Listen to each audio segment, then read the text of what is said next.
يا عبادي الذين أسرفوا على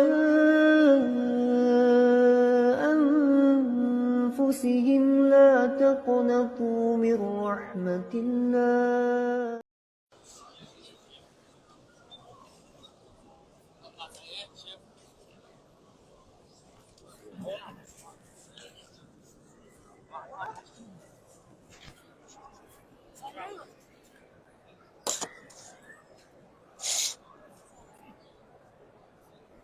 بسم الله الرحمن الرحيم. إن الحمد لله نحمده ونستعينه ونستغفره ونعوذ بالله من شرور أنفسنا ومن سيئات أعمالنا. من يهده الله فلا مضل له ومن يضلل فلا هادي له. أشهد أن لا إله إلا الله وحده لا شريك له وأشهد أن محمدا عبده ورسوله لا نبي بعد. أما بعد، يا أيها الذين آمنوا اتقوا الله حق تقاته ولا تموتن إلا وأنتم مسلمون. يا أيها الناس اتقوا ربكم الذي خلقكم من نفس واحدة وخلق منها زوجها وبث منهما رجالا كثيرا ونساء واتقوا الله الذي تساءلون به والأرحام إن الله كان عليكم رقيبا. يا أيها الذين آمنوا اتقوا الله وقولوا قولا سديدا يصلح لكم أعمالكم ويغفر لكم ذنوبكم ومن يطع الله ورسوله فقد فاز فوزا عظيما. أما بعد، فإن أصدق الحديث كتاب الله وخير الهدي هدي محمد صلى الله عليه وسلم وشر الأمور محدثاتها فإن كل محدثة بدعة وكل بدعة ضلالة.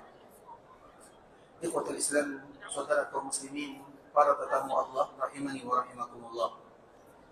Alhamdulillah, Allah Subhanahu wa Ta'ala kembali memberikan kemurahan kepada kita bersama ketika kita masih bisa duduk berkumpul di dalam masjid Rasulullah Sallallahu Alaihi Wasallam dalam rangka membacakan ayat-ayat Al-Quran ataupun hadis-hadis Rasulullah Sallallahu Alaihi Wasallam.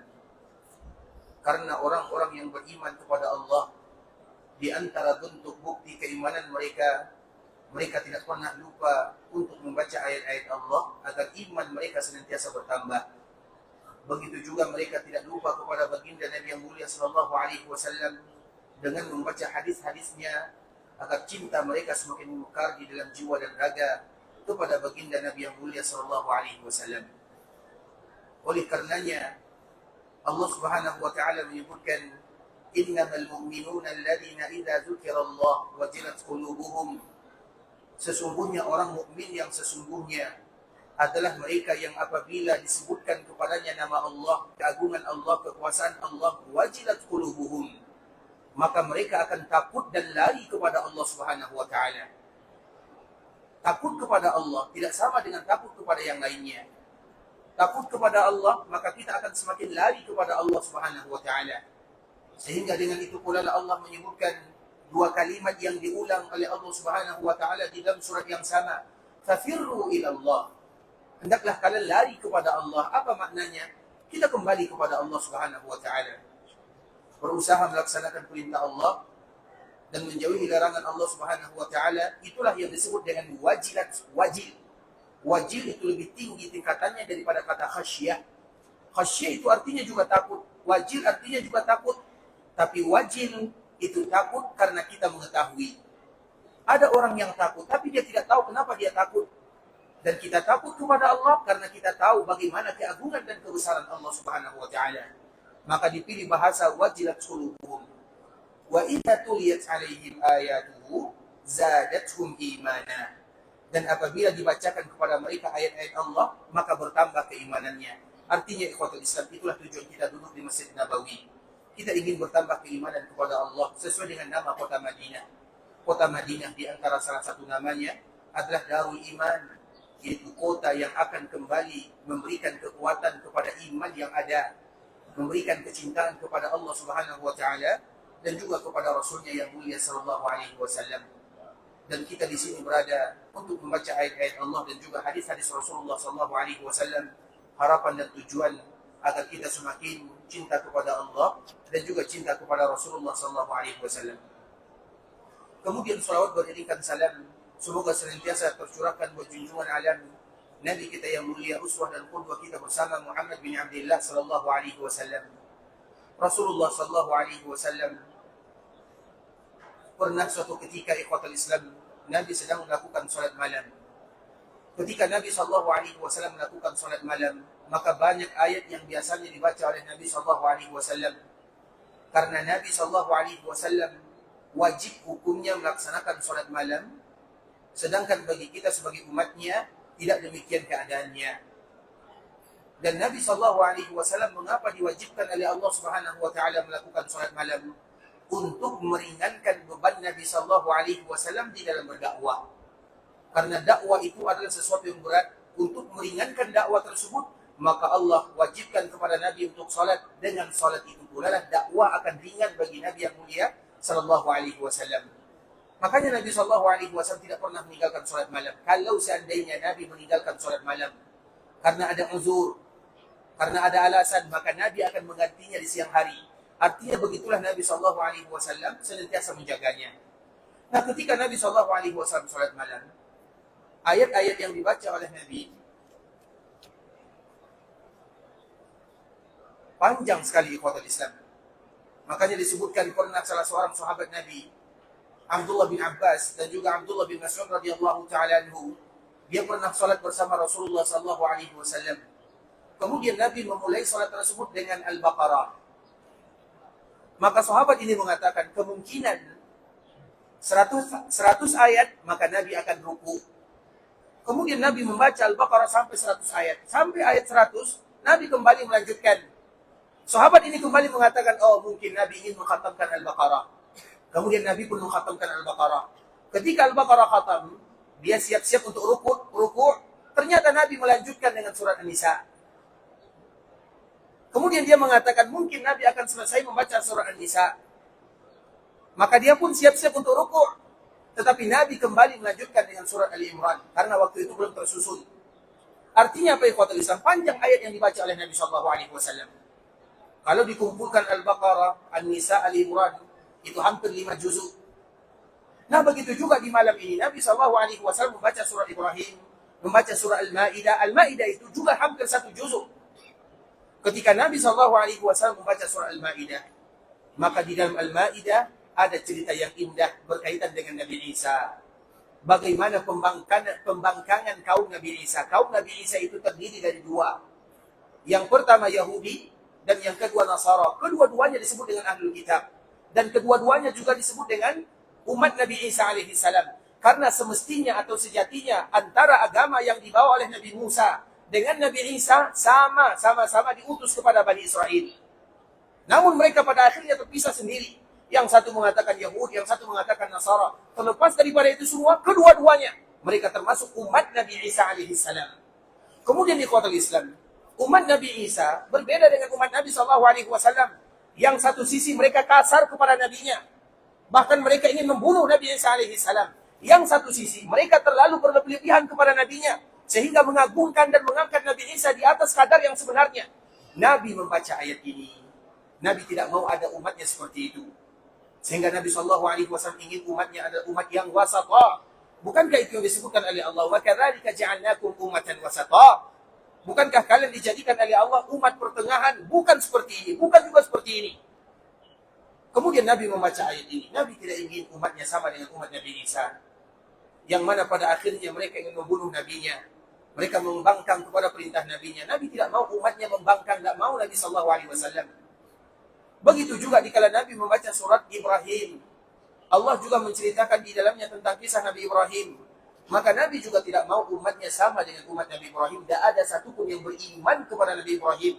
Mulai dari kecil Nabi Ibrahim berdakwah. Dengan segala hujjah yang ada. Dengan segala kelebihan yang diberikan oleh Allah Azza wa Jalla. Namun tidak ada di antara mereka yang mengiyakan dakwah Nabi Ibrahim alaihissalam. Kecuali hanya beberapa orang saja. Lut, Sarah, Hijir, Hajar. Itulah mereka yang beriman kepada Nabi Ibrahim. Ketika Nabi membaca cerita tentang Nabi ini, ikhwatul Islam, maka Nabi pun bersedih. Nabi menangis. Sehingga dikala Nabi menangis, dikala melakukan salat malam, maka Allah mengetahui kenapa Nabi menangis. Namun Allah ingin memberitahukan kepada kita agar kita sebagai umat Nabi tahu apa alasan Nabi menangis. Allah utus malaikat Jibril. Wahai Jibril, Coba tanyakan kepada Muhammad, apa yang menyebabkan dia menangis? Maka Jibril pun datang melaksanakan perintah Allah Subhanahu wa taala dan bertanya kepada baginda Nabi yang mulia, wahai Muhammad, aku diutus oleh Allah untuk bertanya kepadamu, ma yubki, apa yang membuat engkau menangis? Maka jawaban Nabi tidak lain tidak bukan adalah ummati. Yang membuat aku menangis, wahai Jibril, adalah umatku. Artinya aku tidak mau umatku sama dengan umat-umat sebelumnya. Umat yang tidak patuh, umat yang membangkang, umat yang benci kepada nabinya. Nabi tidak mau umatnya sama dengan umat-umat sebelumnya. Sehingga Nabi menangis. Kenapa Nabi menangis? Berharap kepada Allah diberikan yang terbaik kepada umatnya. Itulah makna daripada tangisan baginda Nabi yang mulia. Kemudian malaikat Jibril kembali kepada Allah, melaporkan jawabannya. Dan Allah tahu apa jawaban Nabi. Kemudian Allah pun kembali mengutus malaikat Jibril. Wahai Jibril, sampaikan kepada Muhammad, inna sanurdika fi ummatika wala nasu'uk. Wahai Muhammad, sesungguhnya Allah memberi kabar gembira kepada dirimu bahwa kami akan membuat engkau ridha terhadap umatmu wala nasu'uk, dan kami tidak akan pernah membuat engkau kecewa terhadap mereka. Artinya umatmu tidak akan sama dengan umat-umat sebelumnya. Makanya di antara salah satu kelebihan yang diberikan oleh Allah kepada umat Nabi SAW diibaratkan di dalam hadis Nabi SAW yang dikeluarkan oleh Imam At-Tabrani, oleh Imam Ahmad dan juga oleh imam-imam yang lainnya, bahwa di dalam surga ada 120 barisan atau 120 saf, 80 saf darinya terdiri dari umat baginda Nabi yang mulia sallallahu alaihi wasallam, dengan arti kata 2/3 surga isinya adalah umat Muhammad bin Abdullah sallallahu alaihi wasallam, dan semoga kita termasuk di antara salah satunya. Sehingga itu pula lah yang disebutkan oleh Allah Subhanahu wa taala, wala sawfa yu'tika rabbuka fatarda. Allah akan selalu memberikan kepada Nabi. Karena ada di dalam hadis ikhwatul Islam, dikala Nabi bercerita tentang surga dan neraka, apa kata Nabi? Aku berharap kepada Allah agar kalian menjadi 1/4 penghuni surga. Para sahabat pun mereka mengatakan Allahu Akbar. Kemudian datang lagi wahyu yang lain. Allah memberitahukan kepadaku bahwa kalian akan menjadi 1/3 penduduk surga. Para sahabat kembali mengatakan Allahu Akbar. Kemudian datang lagi wahyu berikutnya. Allah beritahukan kepadaku bahwa kalian menjadi 1/3 atau kalian separuh surga itu berasal dari umatku atau berasal dari kalian. Para sahabat kembali mereka bertakbir Allahu Akbar, dan pada akhirnya turunlah hadis ini bahwa penduduk surga 2/3 untuk umat baginda Nabi yang mulia, dan itulah yang selalu diberikan oleh Allah kepada baginda Nabi yang mulia, wala sawfa yu'tika rabbuka fatarda, sampai Nabi ridha dan bangga terhadap umatnya serta bersyukur kepada Allah Subhanahu wa taala. Artinya cerita ini kita sampaikan agar kita tahu bagaimana sayangnya Rasulullah sallallahu alaihi wasallam kepada kita sebagai umatnya. Banyak hal yang dilakukan oleh Nabi sallallahu alaihi wasallam, banyak air mata yang menetes gara-gara kita sebagai umatnya. Perjuangan dan pengorbanan Nabi sallallahu alaihi wasallam yang kalau kita semakin membacanya, semakin sayang dan cinta kita kepada Rasulullah sallallahu alaihi wasallam. Oleh karenanya ikhwatul Islam, itulah gunanya bahwa mereka yang cinta kepada nabinya wajib mengetahui tentang sejarah Nabi itu sendiri, perjuangan dan pengorbanan Rasulullah sallallahu alaihi wasallam, agar mereka betul-betul menjadi orang yang mencintai Rasulullah dengan semestinya, bukan hanya cinta dengan lisan saja, tapi cinta dengan hati, dengan lisan dan juga dengan amalan dan perbuatan. Di antara salah satu bentuk cinta kita kepada Nabi sallallahu alaihi wasallam adalah bagaimana kita tidak bosan mengucapkan salam dan salawat, bahkan tidak boleh bagi kita melupakannya. Di dalam sebuah hadis ikhwatul Islam, Nabi menyebutkan man nasiya salati alayya khati'a tariqal jannah. Hadis ini ancaman yang luar biasa. Barang siapa yang lupa mengucapkan salawat kepada Nabi sallallahu alaihi wasallam, maka bisa jadi dia salah melangkah menuju surga Allah Subhanahu wa taala. Barang siapa yang lupa, yang lalai, kadang-kadang dia lewatkan harinya, lupa kepada baginda Nabi yang mulia, maka bisa jadi dia salah melangkah menuju surga Allah Subhanahu wa taala. Karena memang pintu surga awal dibuka adalah untuk baginda Nabi Muhammad sallallahu alaihi wasallam. Allahumma salli ala Muhammad wa ala ali Muhammad kama sallaita ala Ibrahim wa ala ali Ibrahim innaka Hamidum Majid. Allahumma barik ala Muhammad wa ala ali Muhammad kama barakta ala Ibrahim wa ala ali Ibrahim innaka Hamidum Majid. Ikhwatul Islam, saudara kaum muslimin, para tetamu Allah rahimani wa rahimakumullah, kita akan lanjutkan pembahasan tentang cerita Nabi sallallahu alaihi wasallam dan bagaimana pula keadaan sahabat Nabi sallallahu alaihi wasallam sepeninggalnya Rasulullah sallallahu alaihi wasallam. Rasulullah SAW meninggal di hari Senin di waktu duha, sebagaimana yang disebutkan oleh para ulama, dan waktu duha tersebut adalah waktu duha yang akhir. Kemudian ketika Nabi SAW meninggal, maka di saat itulah tampil salah seorang yang bernama Abu Bakar As-Siddiq radhiyallahu ta'ala anhu, kembali memberikan kekuatan kepada para sahabatnya setelah mereka tertimpa musibah. Abu Bakar itu sendiri, dia juga bersedih. Tapi tidak mungkin selama-lamanya dia bersedih. Roda kehidupan selalu diputar. Agama tetap senantiasa didakwahkan dan disampaikan. Walaupun Nabi SAW sudah meninggal, tapi agama yang dibawa oleh Nabi pasti akan selalu berjaya dan pasti akan selalu ada sampai Allah jadikan dunia tidak ada apa-apanya atau terjadi hari kiamat. Kemudian Abu Bakar As-Siddiq radhiyallahu ta'ala anhu mengatakan, "Amma ba'du, faman kana minkum ya'budu Muhammadan sallallahu alaihi wasallam, fa inna Muhammadan qad mat." Wahai sahabat Nabi, kalau seandainya kalian menyembah Nabi Muhammad sallallahu alaihi wasallam, maka Nabi Muhammad sudah dipanggil oleh Allah. "Wa man kana minkum ya'budu Allah, fa inna Allah hayyun la yamut." Kalau ada di antara kalian yang beribadah kepada Allah, maka Allah adalah zat yang maha hidup dan kekal untuk selama-lamanya.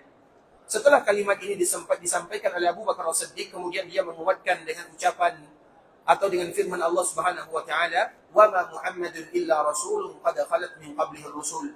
Nabi itu adalah nabi sebagaimana nabi-nabi sebelumnya. Ketika nabi sebelumnya wafat, maka nabi pun akan wafat dan dipanggil oleh Allah Subhanahu wa taala. Kemudian ikhwatul Islam, di dalam riwayat yang lain, juga di antara ayat yang dibaca oleh Nabi sallallahu alaihi wasallam, para ulama mereka berbeda. Kapan ayat ini dibaca oleh Abu Bakar As-Siddiq radhiyallahu ta'ala anhu? Ada yang menyebutkan ayat ini dibaca oleh Abu Bakar As-Siddiq ketika baru pertama kali memastikan Nabi betul-betul sudah dipanggil oleh Allah Subhanahu wa taala. Ketika Abu Bakar berada di rumahnya di Sunah di Quba, maka dia pun bergegas mengendarai kendaraannya sampai di Masjid Nabawi.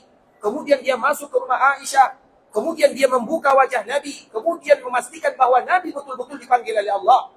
Maka di saat itulah Abu Bakar membacakan ayat ini. Yang lain mengatakan, Abu Bakar membaca ayat ini ketika Abu Bakar ini ingin memberikan nasihat kepada para sahabat Nabi dikala mereka dilanda dengan kesedihan. Maka di saat itulah Abu Bakar mengatakan, "Innaka mayyitun wa innahum mayyitun." Apa artinya ikhwatul Islam? Allah Subhanahu wa taala betul-betul memastikan tentang Nabi, innaka. Inna itu kalimat takkid. Kemudian ditambah lagi dengan dhamir mukhatab. Innaka, sesungguhnya engkau. Langsung ditunjuk mukhatabnya siapa? Yaitu Nabi SAW. Innaka mayyit. Mayyit itu apa artinya? Engkau akan meninggal. Disebutkan oleh Allah Subhanahu wa taala dalam surat Az-Zumar ayat 30. Innaka mayyitun. Engkau wahai Muhammad pasti meninggal. Wa innahum mayyitun. Sebagaimana mereka juga akan meninggal. Artinya semua kita akan meninggal, tidak ada yang kekal. Makanya di dalam ayat yang lain Allah Subhanahu wa taala menyebutkan, "Wa ma ja'alna li basyarin min qablikal khuld." Coba perhatikan ayat ini ikhwatul Islam. Tidak satu pun umat atau manusia yang dijadikan kekal oleh Allah sebelum Nabi sallallahu alaihi wasallam. Semuanya. Wa ma ja'alna. Allah menggunakan kalimat wa ma, tidak ada. Wa ma ja'alna li basyar, yang namanya manusia semuanya tidak akan ada yang hidup setelah Nabi diutus oleh Allah Subhanahu wa taala. Sedangkan mereka yang hidup, tentunya para ulama mereka berbeda karena ayat ini disebutkan dengan basyar, manusia. Kalau seandainya berbeda, maka bisa jadi mereka dihidupkan oleh Allah Azza wa Jalla. Seperti misalnya Dajjal. Dajjal itu ikhwatul Islam. Para ulama mereka berbeda. Apakah dia manusia atau bukan manusia? Apakah dia manusia berasal dari keturunan Adam atau makhluk yang lainnya? Artinya dia kekal sampai nanti terjadi hari kiamat karena dia merupakan di antara bentuk tanda terjadinya hari kiamat. Sedangkan Nabi SAW disebutkan oleh Allah, "Wa ma ja'alna li basyarin min qablikal khuld." Tidak ada satupun manusia yang kekal yang hidup setelah Nabi diutus. Makanya kita selalu menyebutkan ikhwatul Islam agar kita tahu yang selalu digambarkan dan yang selalu disebutkan oleh kaum muslimin, siapapun dia, maka tidak ada yang kekal setelah Nabi diutus menjadi Nabi dan menjadi Rasul. Wa ma ja'alna li basyarin min qablika. Sebelum kamu tidak ada yang kekal. Dan salah satu yang tidak kekal juga, yang kita kenal dengan Nabi Khidir. Karena Khidir ini para ulama mereka berbeda apakah antara Nabi dengan wali Dan ini telah kita jelaskan sebelumnya. Artinya masuk ke dalam ayat ini. Kalau seandainya ada yang pantas untuk kekal, maka yang paling pantas kekal tinggal di dunia adalah Muhammad bin Abdullah sallallahu alaihi wasallam. Kalau ada, tapi tidak ada. Kalau seandainya ada, maka Nabi yang akan kekal tinggal di dunia. Tapi tidak ada, kata Allah Subhanahu wa taala. Kemudian Allah menyebutkan, "Wa ma ja'alna li basharin min qablikal khuld afa in mitta." Kalau seandainya engkau wafat, apa fahumul khalidun? Apakah mereka akan kekal? Sama dengan yang kita sebutkan. Kalau kamu wafat, apakah ada di antara mereka yang tidak wafat? Makanya kalau ada di antara mereka yang tidak wafat, maka yang paling pantas tidak wafat adalah Muhammad bin Abdullah sallallahu alaihi wasallam. Tapi artinya tidak ada di antara manusia yang tidak wafat. Maka di saat itulah Allah menyebutkan kullu nafsin dha'iqatul maut. Setiap yang namanya nafas yang bernyawa, maka mereka akan merasakan yang namanya kematian. Kemudian ikhwatul Islam, dikala Abu Bakar membacakan ayat ini, maka apa kata sahabat Nabi yang mulia? Wallahi laka'anna an-nas lam ya'lamu anna Allah anzala hadhihi al-ayah hatta talaha Abu Bakrin. Demi Allah. Dan yang mengatakan kalimat ini adalah Aisyah radhiyallahu taala anha. Demi Allah, seolah-olah tidak satu pun sahabat Nabi yang tahu kalau ayat ini pernah turun sampai keluar dari lisan Abu Bakar As-Siddiq. Sampai keluar dari lisan Abu Bakar As-Siddiq radhiyallahu taala anhu. Artinya ayat ini yang menunjukkan bahwa Nabi betul-betul dipanggil, tidak ada yang tahu.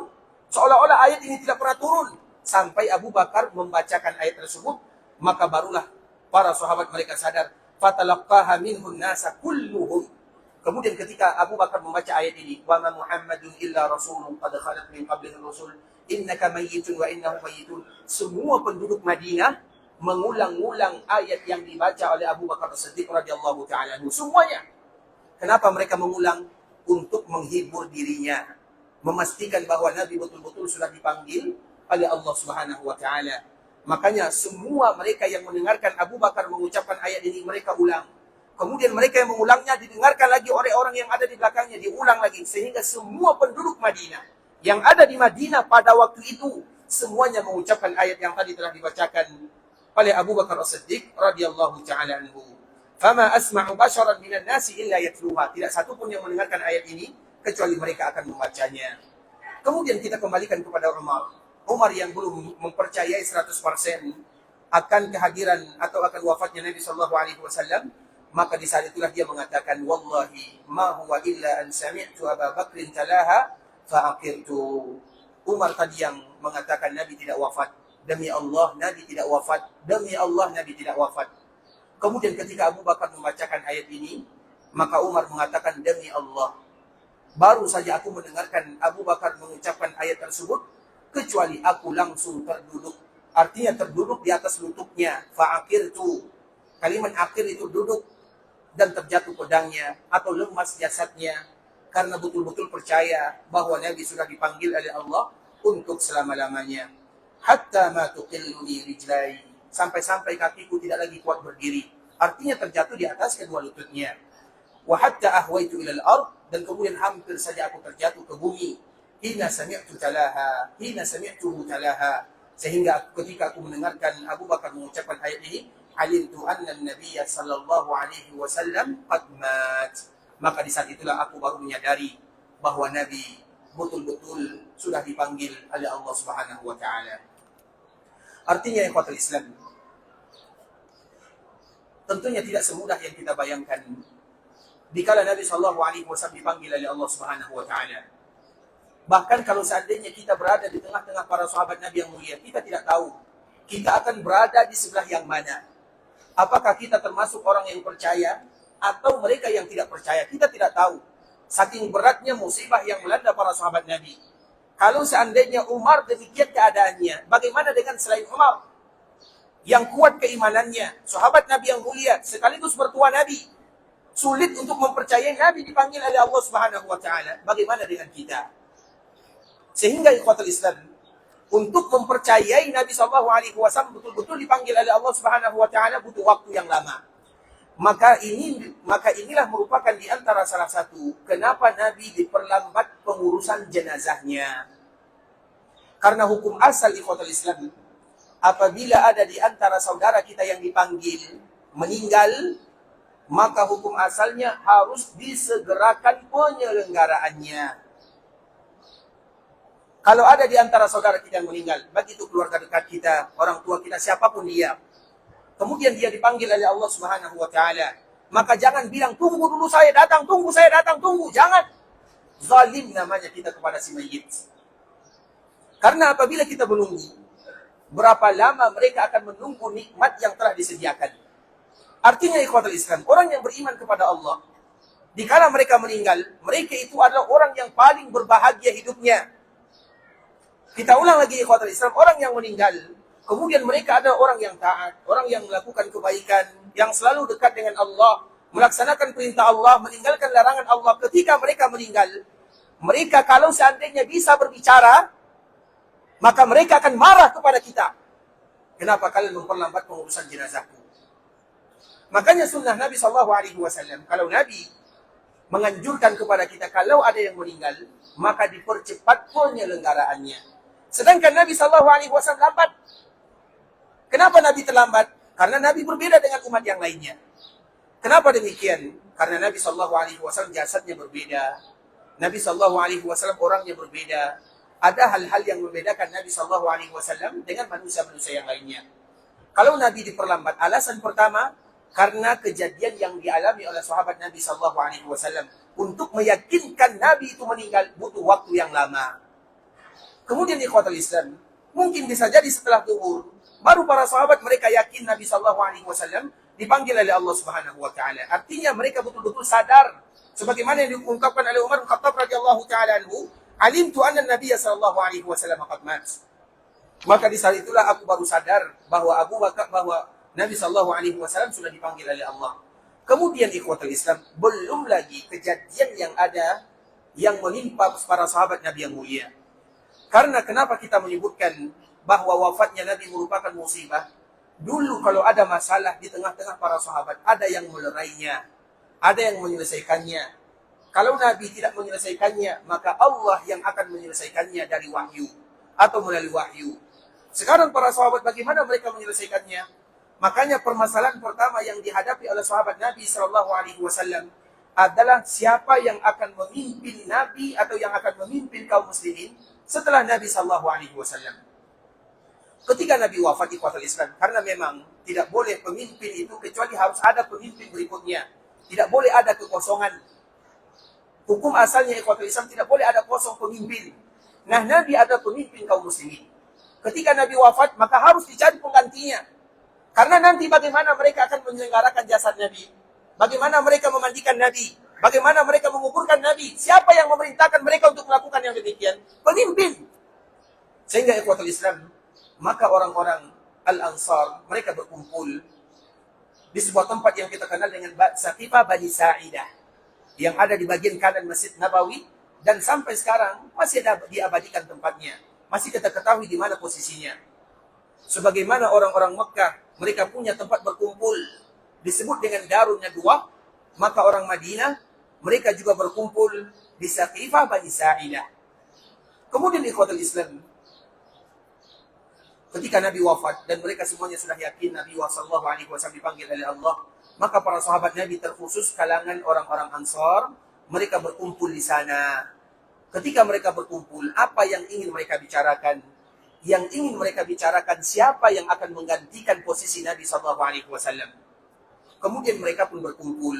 Dikala mereka berkumpul, maka pada waktu itu mereka menunjuk Abu Ubaidah radhiyallahu ta'ala anhu. Artinya orang-orang Ansar, mereka sepakat bahwa yang akan menggantikan Nabi sebagai pemimpin kaum muslimin adalah sahabat Abu Ubaidah radhiyallahu ta'ala anhu.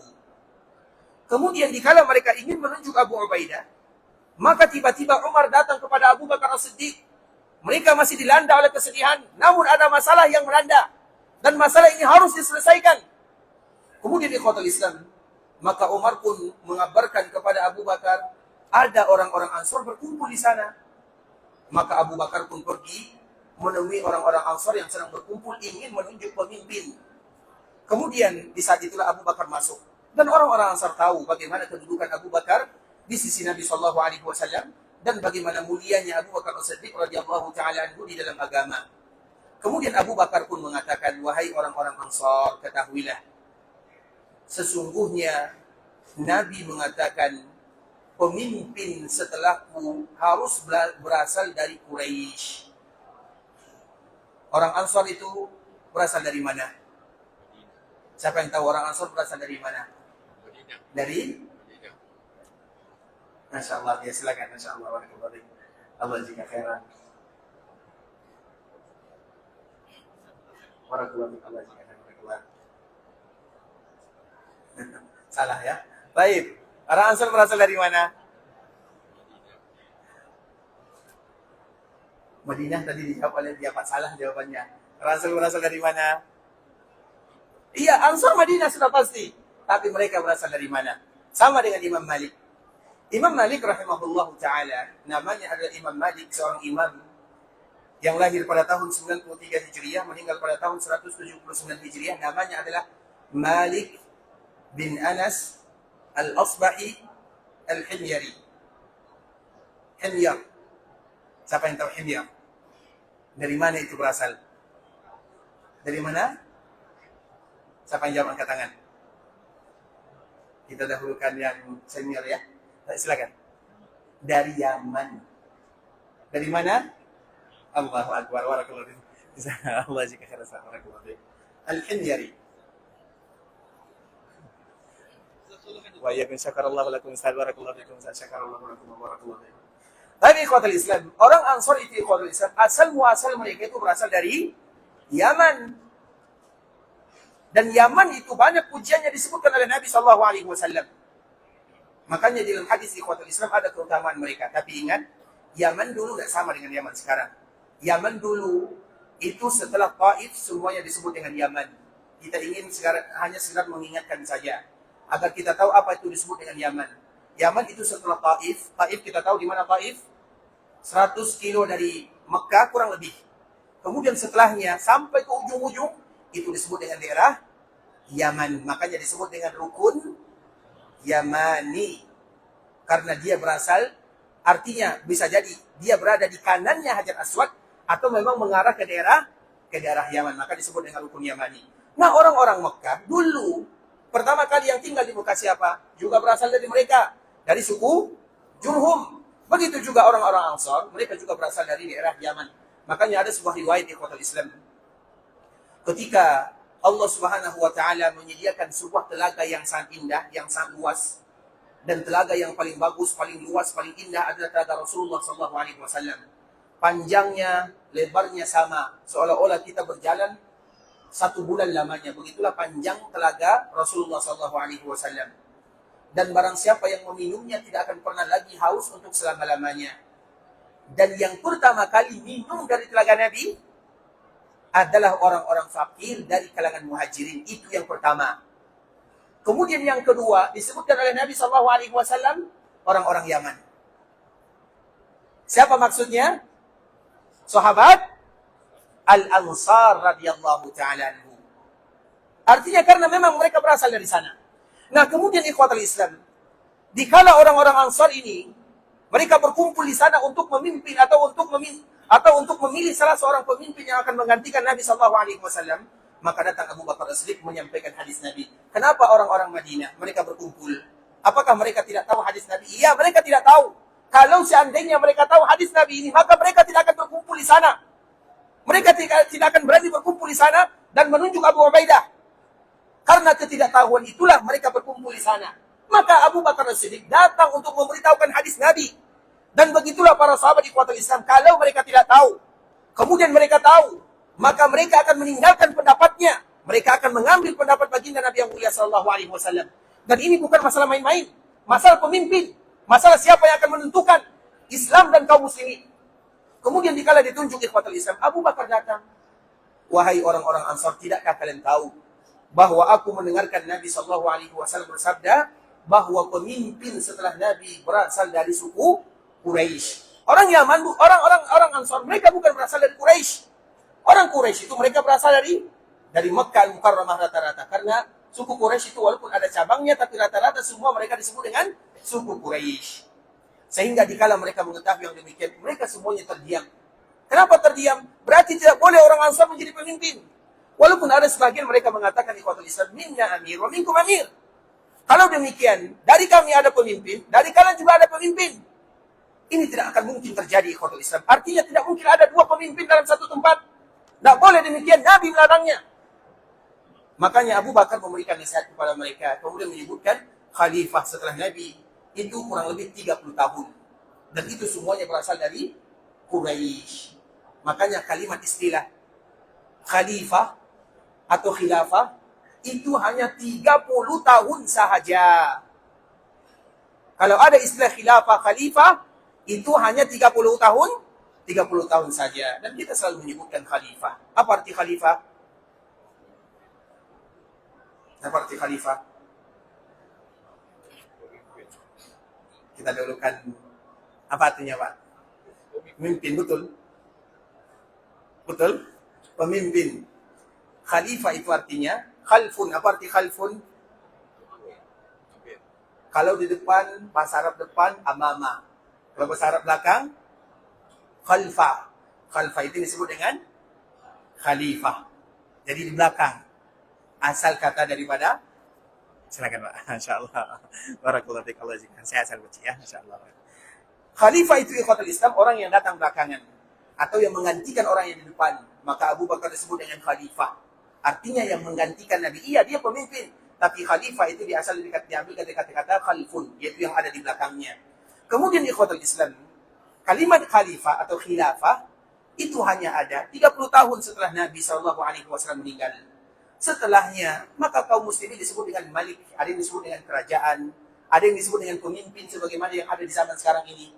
Jadi kata-kata khalifah itu, kalau bisa, tidak ada lagi kecuali setelah Nabi SAW dipanggil oleh Allah Subhanahu Wa Taala 30 tahun. Maka 30 tahun inilah Abu Bakar berapa tahun? 2 tahun 3 bulan. Umar berapa tahun? Kurang lebih 10 tahun 6 bulan. Utsman berapa tahun? 12 tahun. Kemudian kemudian Ali bin Abi Thalib berapa tahun?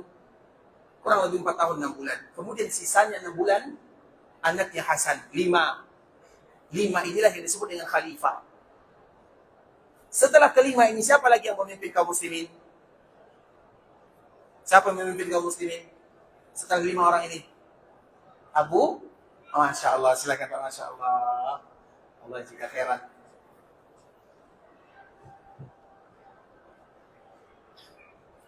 Sehat selalu Pak ya, Masya Allah. Barakallahu fiik. Tapi sepertinya jawabannya salah lagi ya.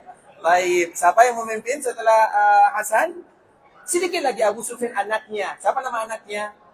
Muawiyah bin Abi Sufyan. Sedikit lagi Muawiyah yang memimpin kaum muslimin. Muawiyah itu ikhwatul Islam. Coba bayangkan, kalau seandainya ada khalifah, maka yang paling pantas menjadi khalifah adalah Muawiyah. Kenapa? Muawiyah sahabat Nabi. Muawiyah itu iparnya Nabi. Karena Abu Sufyan itu adalah Abu Sufyan siapa? Mertua Nabi. Siapa anak Abu Sufyan yang dinikahi oleh Nabi? Siapa jawab tadi? Ummu Habibah. Masya Allah, silakan Masya Allah. Ummu Habibah atau yang dikenal dengan Ramlah. Itu adalah istrinya Nabi SAW. Artinya apa ikhwatul Islam? Artinya kalau ada khalifah, maka yang paling pantas adalah Muawiyah. Karena dia pertama ipar Nabi, sahabat Nabi, dan Muawiyah ini ikhwatul Islam, gelarnya adalah Katibul Wahyi. Orang yang menulis wahyu di zaman Nabi SAW. Artinya dia sahabat Nabi, artinya dia orang yang paling mulia. Kalau ada khalifah, kalimat khalifah ini kalau ada, maka dia yang paling pantas. Tapi apa gelar untuk Muawiyah? Raja pertama. Artinya kalimat khilafah itu sudah selesai 30 tahun sebagaimana yang disebutkan oleh Nabi SAW melalui lisan Abu Bakar As-Siddiq radhiyallahu ta'ala anhu. Insyaallah bisa dipahami ya? Ada yang tidak paham? Baik, kata Islam. Kemudian Abu Bakar As-Siddiq radhiyallahu ta'ala anhu, setelah dia menyampaikan kalimat ini, maka orang-orang Ansar mereka menerimanya dengan lapang dada. Mau apa lagi? Nabi yang menyebutkan. Dan umat Nabi SAW adalah ummatan atau umat sami'na wa ata'na. Umat yang apabila mendengarkan kata Nabi, kami dengar, kami terima. Itu umat Nabi SAW. apapun yang disampaikan oleh Nabi, walaupun bertentangan dengan hawa nafsu dan dengan akal logika, maka kata Nabi adalah kata Nabi SAW. Karena perkataan Nabi itu sejatinya adalah wahyu dari Allah Azza wa Jalla. Tak mungkin kaum muslimin mengatakan Nabi mengatakan A, kita mengatakan B, tak mungkin. Makanya Ali bin Abi Thalib radhiyallahu ta'ala anhu menyebutkan ikhwatul Islam, memberikan contoh, terutama di dalam membasuh atau menyapu di atas kedua sepatu. Hukum asalnya salat itu menggunakan sepatu, itu hukum asalnya. Makanya para nabi, para sahabat, tidak ada di antara mereka yang salat dengan menggunakan kaki telanjang. Tidak ada. Semua mereka menggunakan sepatu. Dulu. Karena memang masjid dulu, tidak ada karpetnya. Memang tidak ada karpetnya. Karpetnya tanah. Sehingga hukum asalnya salat dengan menggunakan sepatu. Nah, sehingga mereka berwudu, mereka tidak menanggalkan sepatunya. Maka mereka terpaksa mengusapnya. Dan mengusap sepatu adalah hukum fikih yang dimasukkan ke dalam bagian akidah. Hukumnya dia adalah permasalahan fikih, tapi dimasukkan ke dalam bab akidah. Kenapa dimasukkan ke dalam bab akidah? Karena ada yang menyimpang di sana. Kaum muslimin, kalau seandainya mereka dikiaskan kepada kaos kaki yang tebal, terutama di musim dingin misalnya, kita musim dingin, kemudian kita sulit untuk membasuh kaki. Kaki itu dingin sekali, terutama salat subuh misalnya, maka boleh kita mengusap di atasnya. Kita berwudu, membersihkan muka, menyuci muka, tangan, mengusap kepala. Kaki tidak mesti dibuka, tapi ada syaratnya. Syaratnya nanti baca sendiri. Artinya ikhwatul Islam, kemudian diusap yang bagian atas. Diusapnya yang bagian di atas, bukan bagian bawah. Karena itu adalah hadis Nabi yang mulia sallallahu alaihi wasallam, usapnya bagian atas. Maka apa kata Ali bin Abi Thalib? "Lau kana ad-dinu bir-ra'yi, lakana asfalul khuffi aula bil mashi min a'la." Kalau agama kita ini ikhwatul Islam, agama-agama yang menurut kita, menurut logika kita, kalau menurut saya seperti ini. Agama tidak ada menurut saya. Agama semuanya menurut Allah Azza wa Jalla dan menurut baginda Nabi yang mulia. Tidak ada menurut saya. Ini agama Allah, bukan agama kita. Sehingga ikhwatul Islam, Ali memberikan contoh. Karena dikala kita memakai sepatu atau kaos kaki, yang kotor itu yang atas atau yang bawah?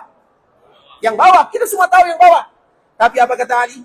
Kalau agama itu pakai menurut kita, maka yang paling bagus diusap itu yang bagian bawah karena dia yang kotor. Tapi apa kata Ali bin Abi Thalib? Nabi merintahkan kami untuk mengusap yang bagian atas. Makanya dicontohkan oleh Ali bin Abi Thalib. Artinya apa ikhwatul Islam? Agama adalah agama Allah Azza wa Jalla. Kita adalah Abdullah, hambanya Allah. Apa arti hamba? Hamba itu artinya orang yang tunduk sahaja kepada sang penciptanya. Makanya kalimat abdun ikhwatul Islam, arti sebenar abdun itu adalah budak.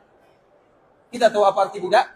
Coba kalau diperintahkan oleh tuannya, wahai fulan, coba kamu ambil barang ini. Dia mengatakan saya tidak mau, saya ingin mengambil barang yang itu. Kita sebagai majikannya, apa yang harus kita lakukan?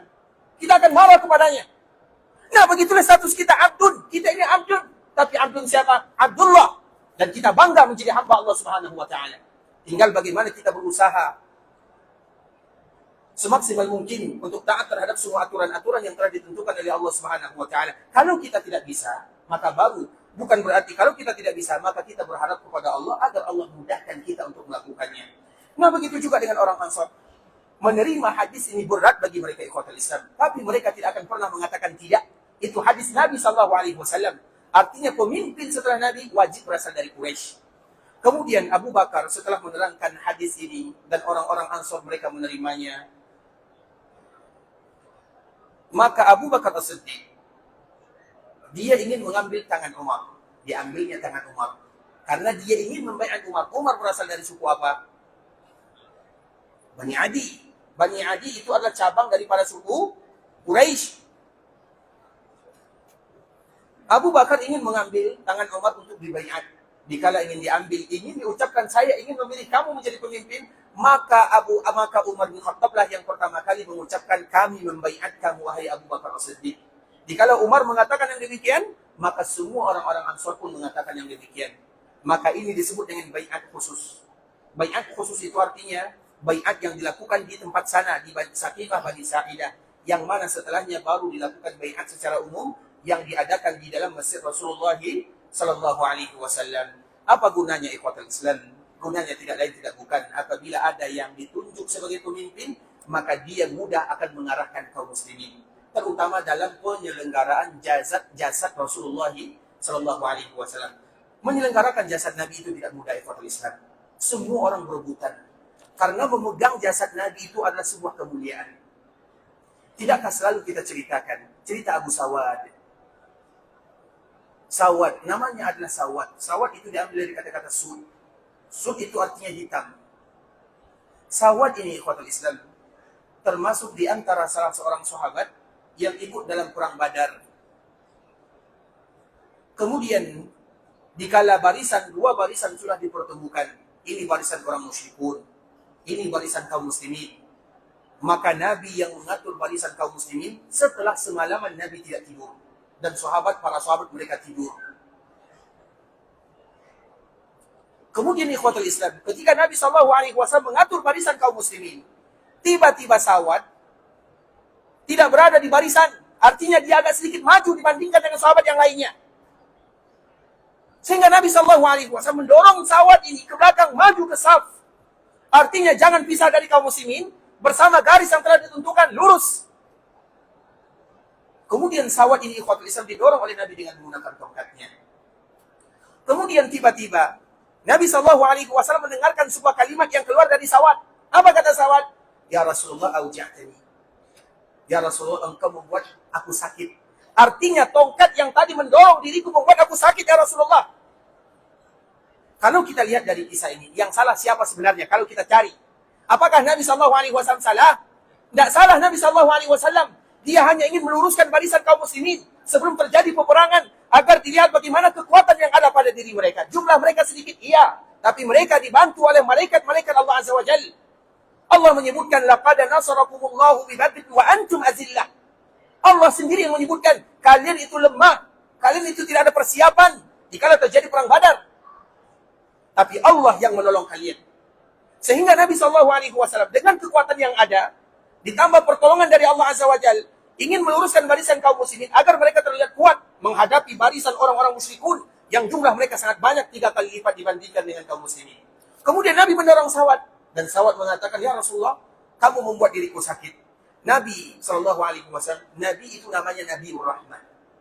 Nabi itu diantara salah satu sifatnya adalah hayyinul layyin. Nabi itu adalah orang yang paling mudah berurusan, paling lembut, paling santun. Sesuai dengan apa yang Allah sebutkan, wa innaka la'ala khuluqin azim. Engkau itu berada di puncak akhlak termulia. Artinya di puncak akhlak termulia. Kemudian ikhwatul Islam, maka Nabi mengatakan, balaslah wahai Sawad. Kemudian artinya Nabi memerintahkan kepada Sawad, silakan lakukan apa yang tadi aku lakukan terhadapmu. Artinya kisas.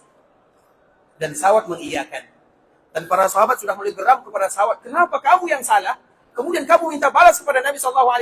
Iya, para sahabat mereka ingin marah, tapi Nabi yang memerintahkannya. Para sahabat hanya memperhatikan bagaimana yang akan terjadi kepada Sawad dengan Nabi.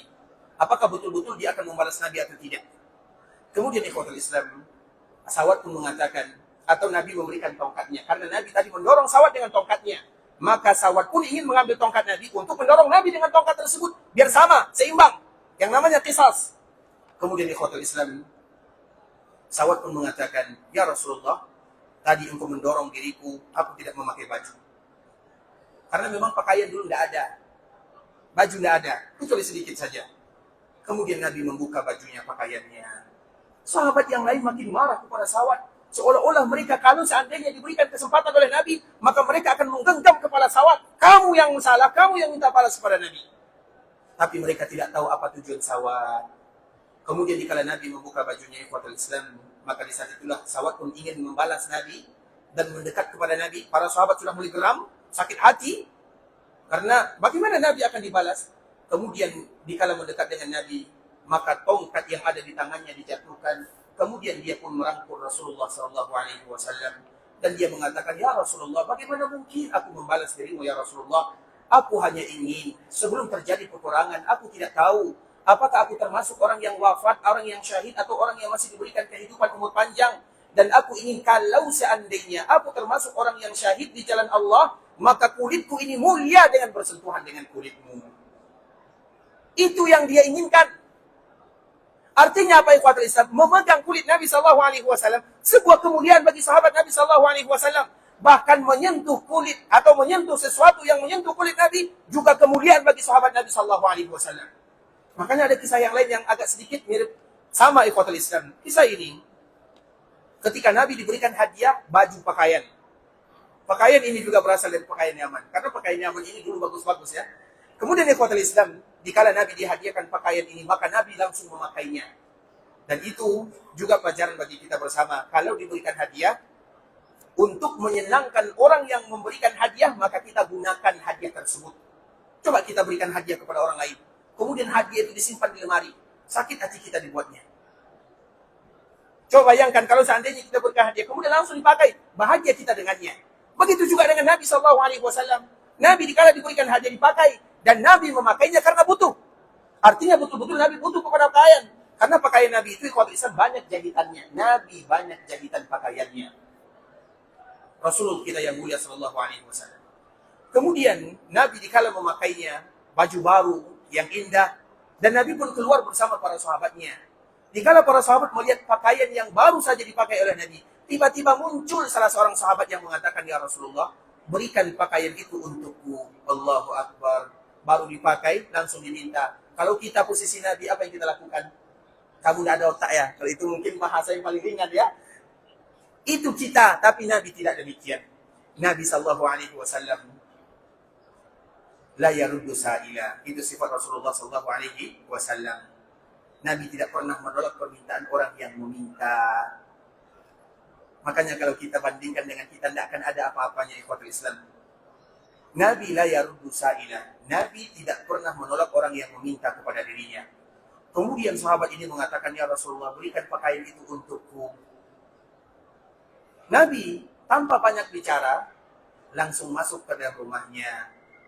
Kemudian mengganti pakaiannya dengan pakaian yang tadi banyak jahitannya. Kemudian membuka pakaian ini, langsung dilipat, dibungkus, diberikan kepada sahabat ini. Sahabat yang lain kesal kepada orang ini, kepada sahabat ini. Saking kesalnya dia mengatakan, "Kamu tahu, sifat Nabi itu tidak menolak permintaan. Kamu tahu itu. Tetapi kenapa kamu tetap ingin meminta?" Dia kesal kepada sahabat yang tadi meminta. Mereka tidak tahu apa tujuan sahabat yang meminta ini. Kemudian sahabat ini mengatakan, "Sebenarnya aku masih ada pakaian. Aku meminta pakaian tersebut karena pakaian ini adalah pakaian yang menempel di jasad Nabi SAW, dan aku ingin kalau seandainya nanti aku wafat, aku dikafankan dengan pakaian yang sudah menempel di jasad Rasulullah SAW." Dan betul ikhwatul Islam, ketika sahabat ini meninggal, maka dia pun dikafankan. Apa kain kafannya? Kain kafannya adalah pakaian yang pernah menempel di jasad Rasulullah SAW. Artinya demikianlah kemuliaan yang dimiliki oleh Nabi. Kulit Nabi itu barakah, menyentuh Nabi itu nikmat yang luar biasa. Tapi itu Nabi. Kalau selain Nabi, ada pakaian fulan, kemudian kita ambil, oh ini pakaian yang dipakai oleh fulan, harganya, pertama harganya 50 real. Karena dipakai oleh dia jadi 500 real. Misalnya. Boleh tidak demikian? Nah, apa jawabannya? Boleh tidak? Siapa yang berani jawab, angkat tangan. Ada yang jawab. Apa nak? Tak boleh? Masya Allah, silakan nak. Masya Allah, barakallahu fiik.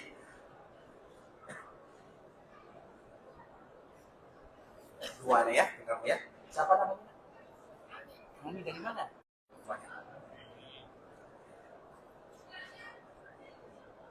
Adik kita mengatakan tak boleh. Yang lain bisa bantah?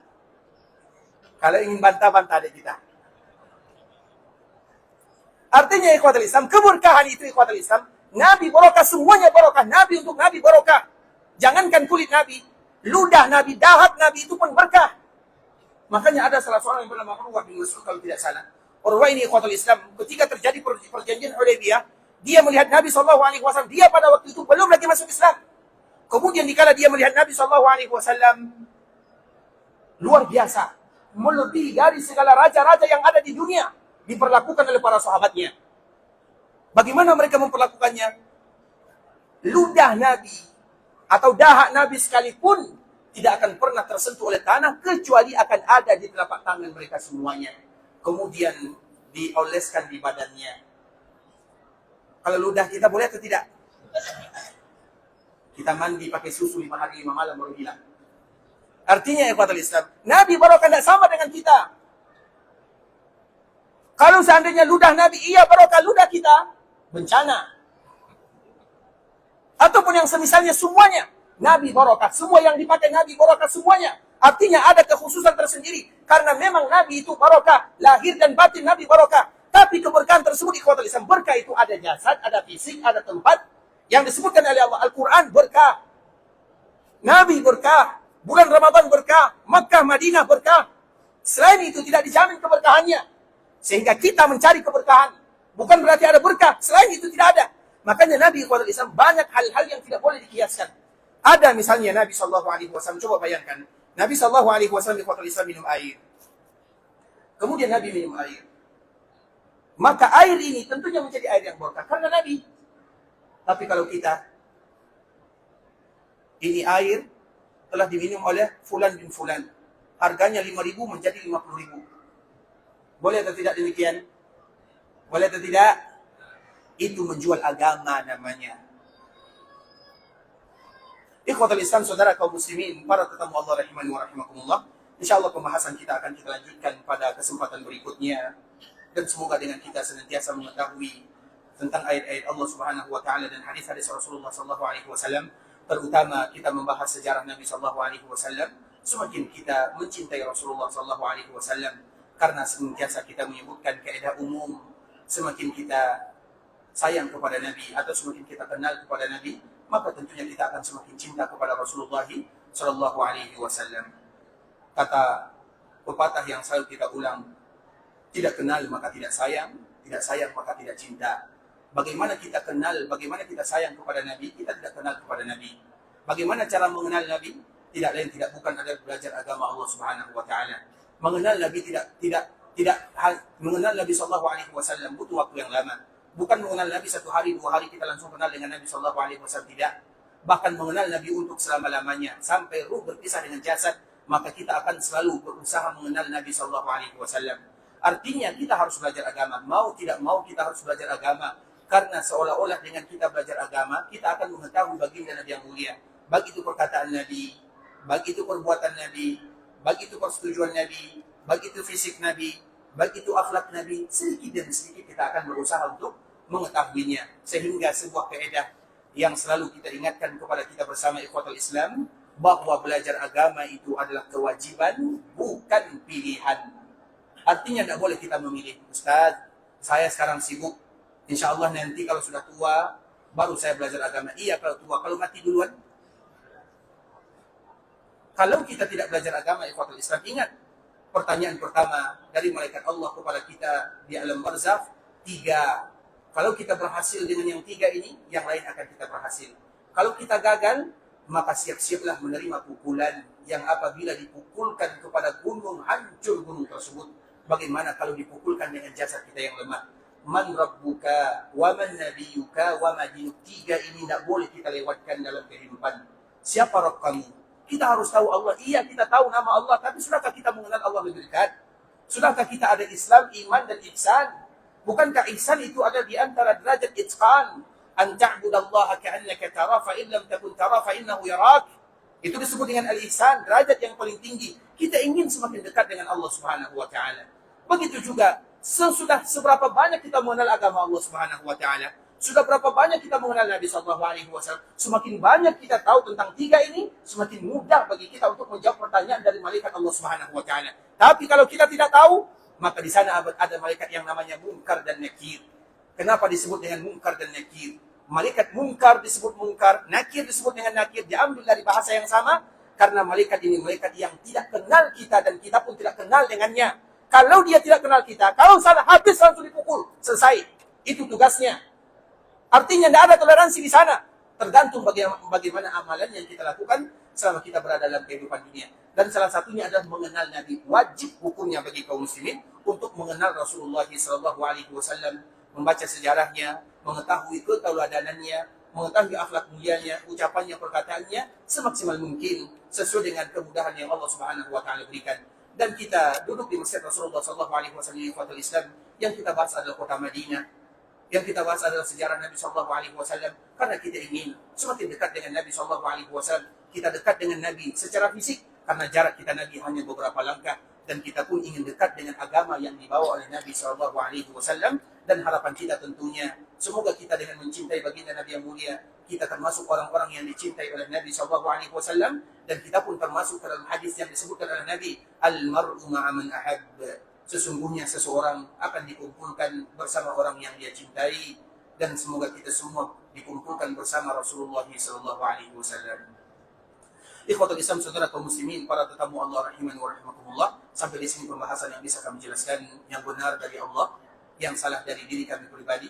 Karena salahnya kami, karena kebodohan kami, kejahilan kami mohon dimaafkan. Kalau ada kata-kata yang salah, kata-kata yang kurang pas, kalimat-kalimat yang kurang tepat kami dalam menyampaikannya. Dan kita selalu berharap kepada Allah agar Allah Subhanahu wa taala memberikan keberkahan dalam kehidupan kita, keberkahan untuk anak-anak dan keturunan kita, dan keberkahan dalam rezeki serta usaha kita, dan diberikan kepada kita semuanya husnul khatimah. Kita tutup dengan mengucapkan doa kafaratul majlis. Subhanakallahumma bihamdika asyhadu an la ilaha illa anta astaghfiruka wa atubu ilaik. Wa sallallahu wa sallim ala nabiyyina wa habibina wa khalilina Muhammadin wa ala alihi wa sahbihi wa sallam tasliman katsira. Assalamualaikum warahmatullahi wabarakatuh.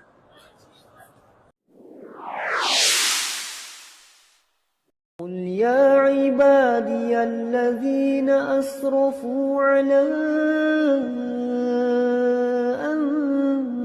أنفسهم لا تقنطوا من رحمة الله